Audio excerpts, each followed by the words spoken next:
d'Étienne Tshisekedi Wamulumba, est-ce à ces jours, on peut affirmer à haute et intelligible voix que l'idéologie, les valeurs d'Étienne Tshisekedi Wamulumba ont été pérennisées par son fils, aujourd'hui à la tête de la République démocratique du Congo, Félix Antoine Tshisekedi. Plus d'une vingtaine de personnes mortes par électrocution. À Matadi Kibala, nous sommes ici à Kinshasa. On en parle. Mesdames et messieurs, fidèles téléspectateurs des Canal Congo Télévision, bienvenue à votre émission Zoom qui reçoit pour vous ces jours Monsieur Diabanza Mwananene, qui est cadre au sein de l'UDPS Tshisekedi, mais également notable de la commune de Matete. Monsieur Diabanza, bonsoir. Bonsoir. D'entrée de jeu, je crois quelque part, je vous remercie pour cette invitation. Il s'est fait que durant l'année 2022, c'est le premier numéro que je suis en train de tourner avec vous. Je profite de votre micro pour présenter réellement le vœu le meilleur à tous les Congolais qui sont en train de nous suivre et aussi à présenter mes condoléances aux familles éprouvées par rapport à ce qui vient de se passer de l'autre côté de Matadi Kibala. Monsieur Diabanza Mwananene, avant d'entrer même dans le vif de cette émission par rapport au sujet politique, j'aimerais que nous puissions parler de ces sujets qui fait couler beaucoup d'encre, ces tragédies réalisées ou causées au niveau de Matadi Kibala, plus d'une vingtaine de personnes électrocutées. Quelle est votre lecture de fait par rapport à cet incident malheureux qui vient de se produire ici à Kinshasa, au marché Matadi Kibala? Je dirais la déficience de l'État, ou mieux je dirais la non-existence de l'État chez nous réellement au Congo. Et il s'est fait que depuis belle lurette, les gens ont tendance réellement à construire sous le transport du courant, de l'électricité, ce qui est réellement dangereux. Et en dehors de cela, vous remarquerez que nous n'avons pas tendance à comprendre que c'est dangereux pour nous de rester sous ces transports. Je crois, pendant longtemps, c'est de cette manière que nous sommes en train de vivre. Et nous sommes arrivés au pouvoir, nous avons hérité d'un État qui est difficile pour lui de savoir qu'il est dans l'obligation de protéger ses citoyens. Et si nous étions dans un État préventif, il aurait été facile pour nous de comprendre aujourd'hui, malgré cet accident, il y aurait eu peu de morts. Vous remarquerez, dans ma commune, à Matete, à Debanom, il y a des parcelles qui, à l'intérieur, le parcelle qui loge le pylône de transport de haute tension, du courant de haute tension, c'est réellement dangereux pour nous. Et ces gens-là qui vivent dans des maisons pareilles, ce sont des maisons même pas blindées. Donc je me dis, c'est vraiment dangereux et ça prouve à suffisance qu'il y a réellement un problème d'État. C'est vraiment dangereux. Vous avez évoqué, c'est quelque chose que vous avez hérité de l'ancien régime, le régime Kabila. Vous qui êtes aujourd'hui à la tête de ce pays, l'UDPS, qu'avez-vous fait exactement pour changer la donne, par exemple?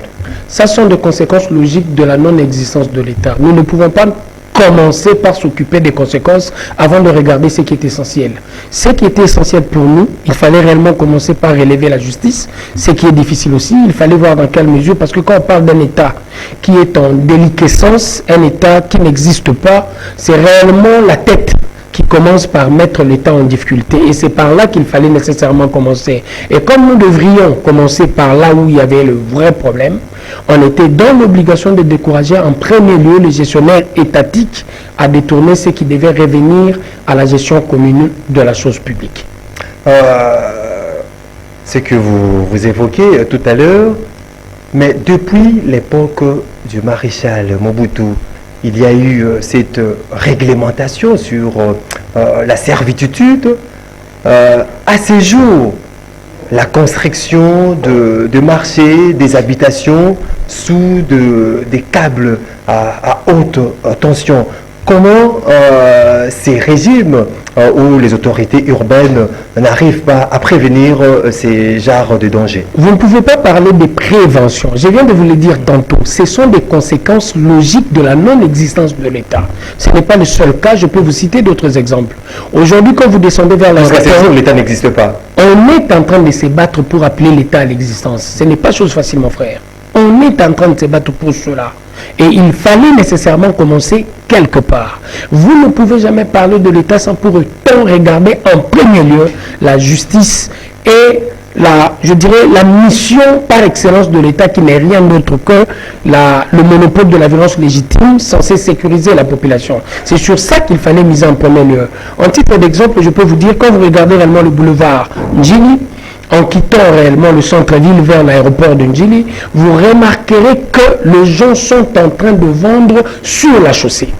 Il y a des questions que l'on se pose quand nous voyons réellement le Congolais vendre sur la chaussée. Je le dis très bien, sur la chaussée. C'est inhumain, c'est inconcevable. De mentalité. C'est inconcevable. Non, avant de parler de mentalité, il faut en premier lieu parler de la réglementation. Parce que votre question, c'est sur la réglementation que vous êtes en train de parler. Les lois sont là. La réglementation en termes de loi, elle est là. Mais le vrai problème, c'est l'applicabilité de nos lois. Et pourquoi est-ce que nous sommes en difficulté pour appliquer nos lois? Il y a un problème qui s'est posé à la tête de la République. Les gens avaient tendance à croire que nous sommes en train de prendre la gestion de la République pour nos besoins d'ordre individuel. Il était difficile pour nous dans la gestion de la chose publique de regarder, de définir la chose par rapport à la perception communautaire. Et il fallait commencer par là. C'est là où l'UDPS est en train de commencer pour voir dans quelle mesure il faut remettre les choses sur le rail. Vraiment, nous présentons nos condoléances vraiment le plus attristées aux familles éprouvées à cette tragédie, sinon un drame qui s'est posé ici à Kinshasa, la capitale. Parlons-en à présent, Monsieur Diabanza Mwanalene, je rappelle, vous êtes cadre au sein de l'UDPS. Tu sais dit, ça fait pratiquement 5 ans depuis le décès d'Etienne Tshisekedi Wamulumba, appelé autrement Sphinx délimité. On a vu le président de la République, Félix Antoine Tshisekedi Tshilombo, dévoiler son monument, le monument d'Etienne Tshisekedi, dans la commune de Lansélé. Est-ce ça valait de la peine d'ériger un monument en mémoire d'Etienne Tshisekedi Wamulumba? Immortaliser Etienne Tshisekedi, c'est plus qu'un devoir. C'est plus qu'un devoir non seulement pour nous, membres de l'UDPS, mais pour tous les Congolais. Vu ce qu'il a été capable de donner à la République, nous sommes dans l'obligation réellement d'apprendre à nos enfants quel a été le sens du sacrifice qui a caractérisé la vie de cet homme sur cette terre des hommes. C'est très, très important. Il fallait nécessairement le faire. Il fallait le faire pendant que d'autres personnes doutent même du combat d'Etienne Tshisekedi Wamulumba en prétendant être le père de la démocratie. Il y a même certaines langues qui vont jusqu'à dire que c'est parce que son fils est à la tête du pays, c'est pour ça qu'il y a ce monument. Si Félix Tshisekedi n'était pas à la tête de la République démocratique du Congo, il n'y aurait jamais eu un monument érigé. Je dirais d'entrée de jeu, le doute est libre, le doute c'est un droit. Mais pourquoi Mobutu ne l'a pas fait pour son père, non plus Kasavubu? Kasavubu aussi devait le faire pour son père. De la même manière, Mobutu devait le faire pour son père. Je crois que c'est une mauvaise manière de poser le problème. Etienne Tshisekedi était connu avant Félix Tshisekedi en tant qu'opérateur politique. Et en tant qu'opérateur politique, nous le savons tous qu'il a réellement mené un combat. Il a permis à vous et moi de lier nos langues, d'être capable réellement de parler de la politique sans avoir peur d'être enlevé. Et il a été capable, au nom de son courage, de nous apprendre à nous, Congolais, qu'il était important, et l'heure avait sonné, de mener le combat contre la dictature de Mobutu. Il s'est sacrifié comme homme. Il s'est sacrifié, il a quitté le privilège pour la charge du combat qu'il était en train de mener. En dehors de cela, il nous a démontré ce qu'on appelle réellement la lucidité du combat politique. Et de cette lucidité, nous avons été capables de mener, nous tous ici Congolais, de croire qu'il était en train de délirer. 2 ans avant, il pouvait nous dire ce qui pouvait arriver. Je trouve très mal qu'on est intellectuel de dire qu'il n'a rien fait en termes de combat politique. Et pour vous dire encore, avant de terminer, l'existence de ma personne en tant que politique, c'est l'œuvre de Tshisekedi. Dans tous les secteurs de la vie nationale en République démocratique du Congo, que ce soit le secteur musical, le secteur politique ou n'importe quel secteur, quand une structure avec un leader charismatique, après la mort du leader, la structure disparaît. Viva la Musica, c'est un exemple pour nous, Empire Bakuba, OK Jazz, du côté politique, c'est un père fait privé, Abako de Kassavubu, il y a encore, je peux citer l'MNC Lumumba, mais l'UDPS a dérogé à la règle. Après la disparition de notre leader, nous continuons d'exister grâce à Félix Tshisekedi et je crois quelque part que c'est la preuve que Tshisekedi a été capable de transmettre la magie de sa science en chacun d'entre nous. Lorsque on parle d'Étienne Tshisekedi Wamulumba, on résume par exemple sa vie par rapport à son combat contre la dictature du maréchal Mobutu, quelqu'un qui a milité pour l'avènement de l'état des droits, la démocratie en République démocratique du Congo. Toutes ces valeurs, l'idéologie politique incarnée par les sphinx des libertés, pourrions-nous affirmer à ces jours que cela est pérennisé Mais bien par sûr, son fils? je parle déjà de mon existence, bien sûr. Je parle déjà de mon existence en tant qu'opérateur politique. S'il faut parler de moi, en termes d'espace et de temps, il est difficile pour moi réellement de rencontrer Tshisekedi. Mais Tshisekedi a été capable, par la magie de son combat, de créer des gens, des hommes, dans tous les coins de la République qui auront la possibilité, comme lui, de mener des combats, de petits combats dans leur coin. Comme je l'ai fait à ma tête aujourd'hui, c'est grâce à la leçon de Tshisekedi. Et en dehors de cela, il y a possibilité de comprendre aujourd'hui que l'état de droit reste notre cheval de bataille avec le régime que nous avons aujourd'hui. À la différence avec les régimes précédents, il y avait des tournements. À la différence avec les régimes précédents, il y avait vol. Mais avec nous, nous sommes en train de mettre en place un système qui doit décourager le vol au sommet de l'État. Ce qui n'était pas le cas avec des régimes précédents. Et en dehors de cela aussi, aujourd'hui, mes frères, il est difficile dans ce pays de me montrer un seul cachot de l'ANR où on est en train d'enlever des hommes politiques. Il n'y a aucun opérateur politique en prison. Dans l'exercice de son combat politique, ça n'existe plus. Quand on est en prison, il y a un forfait que vous avez commis de droit commun, là on peut vous arrêter. Et ça, c'est notre combat. Et on est fiers aujourd'hui au pouvoir de dire, même des gens à qui on avait refusé le passeport congolais, ils les ont aujourd'hui au nom de notre combat. Malgré on parle d'une complaisance de droit, une justice à double vitesse, une justice de plus fort, mais vous voulez nous parler à ces jours d'un véritable état de droit Non, je ne dis pas qu'il y a déjà un véritable état de droit. Je me permets de dire, avant de commencer un voyage de 1000 km, il vous faut un pas. Et nous, à la différence avec le régime précédent, nous sommes en train de faire ce pas-là. Il y a eu des détournements scandaleux avec des régimes, tous les régimes précédents. Mais à aucun moment, c'est ça que nous vivons actuellement aussi. Il y a mais la différence, il y a un système public, il y a un système de millions de dollars. À la différence avec les régimes précédents, il y a un système qu'on est en train d'implanter.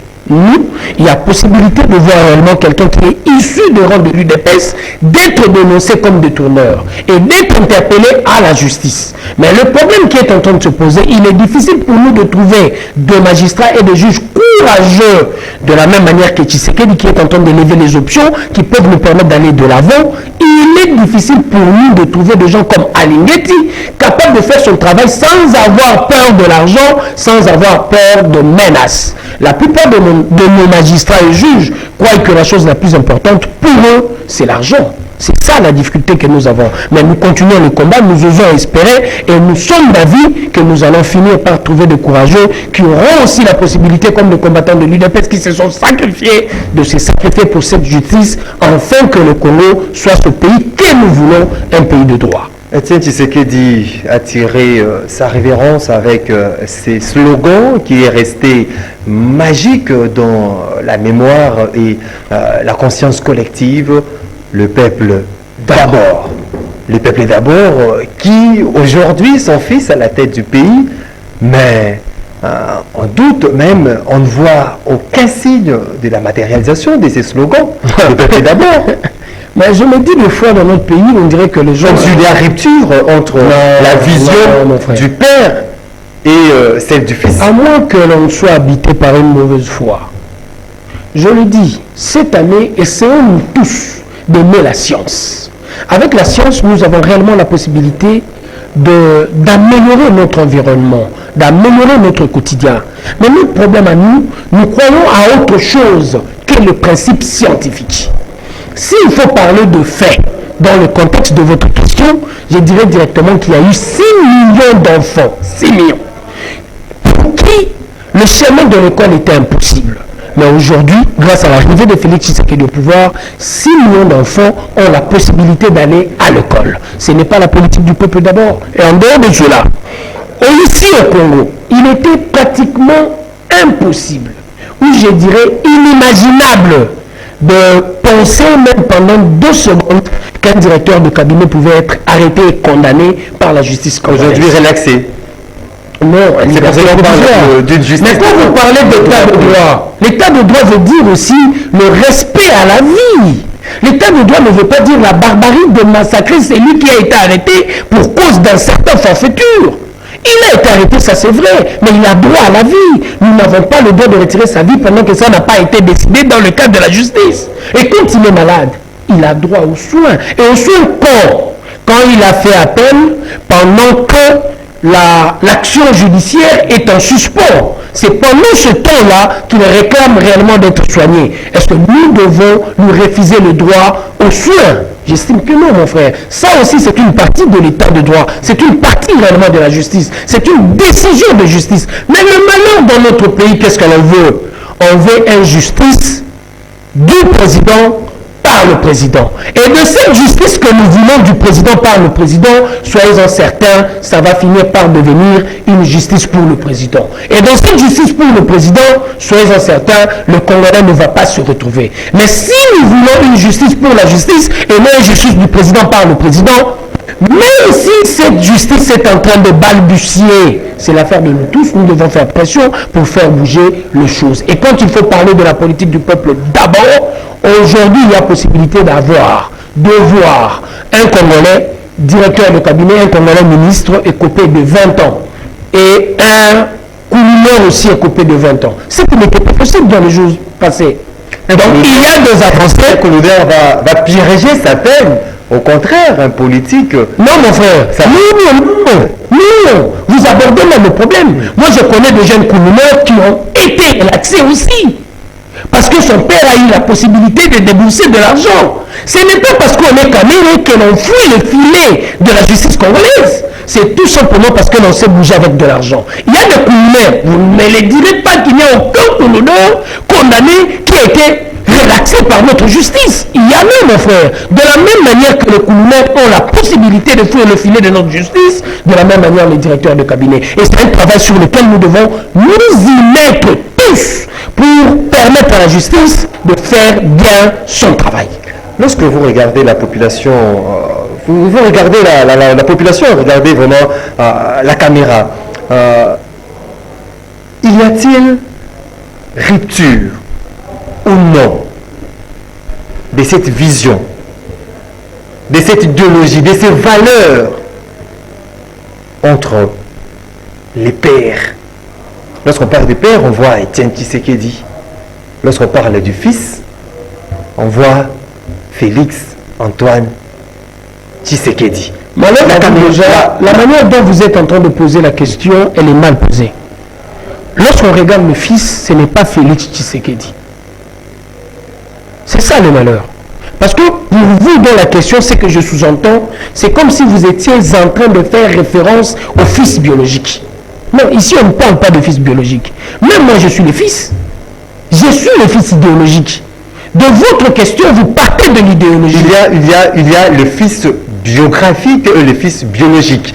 Mais ma question, celle que je vous ai posée, il faut mettre ça dans, si vous voulez prendre l'aspect biographique et biologique, ça dépend que de vous. Mais ma question est celle de savoir, est-ce la vision, les valeurs qu'incarnait Étienne Tshisekedi Mulumba a été pérennisée à travers son fils, qui est aujourd'hui à la tête du pays, ou bien on parle d'une rupture. Non, malheureusement, vous ne me laissez pas terminer la suite de mes idées. Il fallait nécessairement comprendre, quand il faut parler de fils de Tshisekedi, il faut citer aussi Diabanza Monanene. Je suis parmi ces fils-là idéologiques. Et la preuve qu'après 5 ans, je viens sur un plateau de télé parler de la politique sans avoir peur d'être inquiété. C'est ces combats-là qui a permis. Ici, chez vous, ici, je vois déjà en cravate. Si nous essayons, vous et moi, de faire un voyage dans le temps, en 87, personne ne mettra la cravate ici. C'est grâce à notre combat que vous le mettez.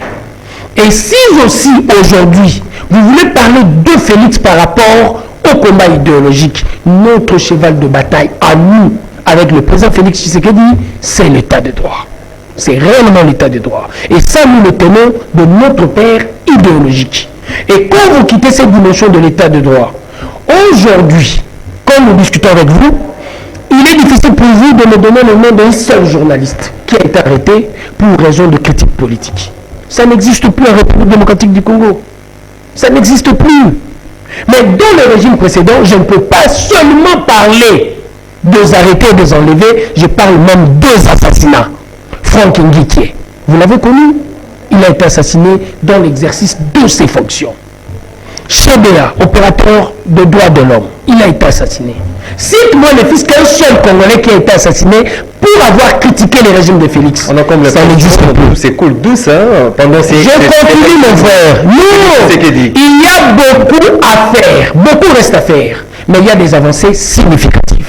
Il était difficile pour nous, en tant que parti, de battre campagne ici au Congo. On a interdit à Tshisekedi d'atterrir à Kinshasa pendant qu'il quittait le bas Congo pendant la période de campagne électorale. 2 heures en l'air. Et on lui demandait de descendre de l'autre côté du Congo-Brazzaville. Il a forcé la main pour descendre à Ndolo. Mais au moment où je discute avec vous, Faïm est en train de quitter la Mongala pour l'Issala.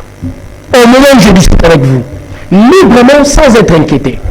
C'est parce que nous comprenons qu'il faut donner à l'autre cette valeur cardinale que Tshisekedi nous a léguée dans le cadre de notre combat au sein de l'UDPS, la liberté d'expression. Et au nom de cette liberté d'expression, vous pouvez circuler, vous pouvez critiquer. Mon frère, libre à vous de critiquer, libre à vous de ne pas croire, mais les faits sont têtus. Je parle de faits, je ne parle pas de ma maison, je ne parle pas de mon ménage, je parle de faits. Et par rapport à ces faits, je suis d'avis que les faits sont têtus, et par rapport aux faits, il serait difficile de trouver ne fût-ce qu'un Congolais qui aura la possibilité de contredire ce que je dis.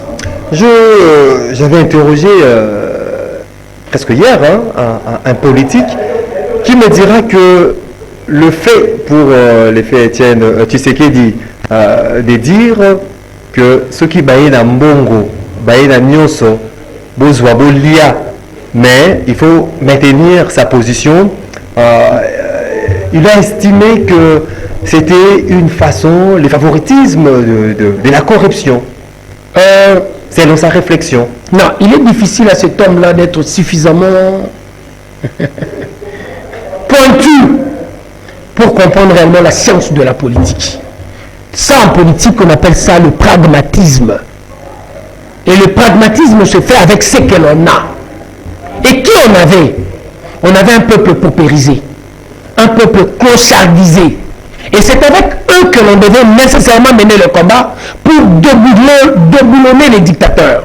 Et quand il fallait le faire, de l'autre côté, les dictateurs avaient compris, au nom de la paupérisation et de la pauvreté dans laquelle vivait notre peuple, il fallait tenter de voir dans quelle mesure il fallait les soudoyer. Et Tshisekedi comprenait, et la magie a marché, même dans la conférence nationale souveraine, Mobutu a corrompu mais les gens ont bel et bien voté Etienne Tshisekedi wa Mulumba. Et partant de cette expérience, on l'a élargi et dit à notre peuple, votez utile. Et ça a marché aussi. Tshisekedi est parti, le père. Avez-vous des regrets, par exemple? Comment je peux avoir de regrets? Quand il est parti, nous existions déjà. Il a fait son combat, il a mené son combat. Après son combat, oui, c'était douloureux pour nous de le perdre. C'était douloureux.